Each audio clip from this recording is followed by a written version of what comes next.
सांगमाने सांग बही एवं चिंताधारा जदि भूल हुए ना तेबे आपण निश्चित भाव बाट को चली जाए। किए कौन करुछि काहेकि करुछि एवं कौन पई करुछि जदि आपण एही सबठारु दूरे रहिबे तेबे आपण निश्चित भाव खुशी रहिबे।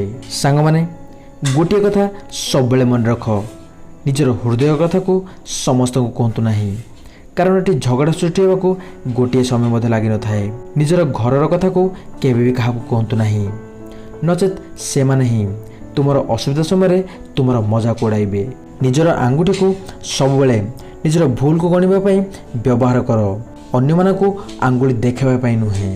सांगर भूल को समुद्र कूड़े लिखि दियो जेमिति समुद्र पानी तुम सांगर सब भूल को धोई नब एवं सांगर साहाय्य को पथर लिखि दियो जेमिति केही भी ताको लिभाई पारिबे नहीं।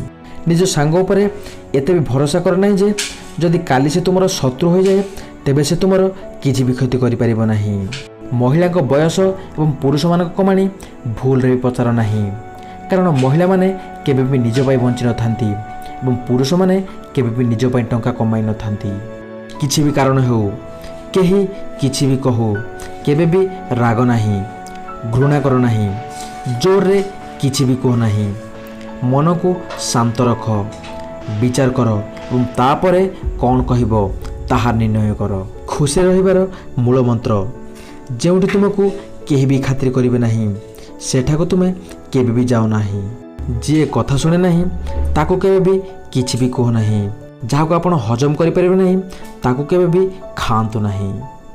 जे सत कहला पर भी रागी थाए ताको केबे भी मनांतु नहीं। जीवन में जदि असुविधा आसे केबे भी डर नहीं ऋतु पर जे निजको परिवर्तन करथे ताको केबे भी निजर कर नहीं। संपर्क सांग एवं भल पाइबा ताहा सहित रख जी तुम हस पचर दुख बुझी पारुथिबो राग पचर भल पाइबा को बुझी पारुथिबो। जीवन में एमिति बंच जदि किए हसे तबे तुम पाई ही हसिबो तुम ऊपर नुहे आउ जदि किए कांदिबो कुंभीर कांदार नुहे तुम पाई ही कांदिबो।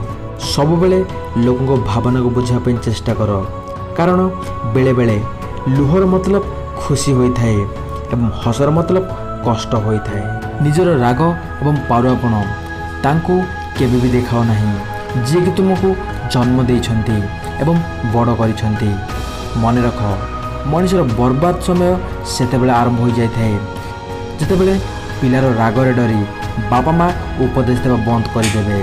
मन रख जदि तुम्हें भूल रास्ता जाउछ प्रथम तुमको बहुत खुशी मिलिबो आनंद मिलिबो किंतु अंतिम रे केवल तुम पई कष्ट ही लेखा थिबो। आशा करी सांग माने एही भिडियोटी निश्चित भाव आपन पसंद आस्थिबो।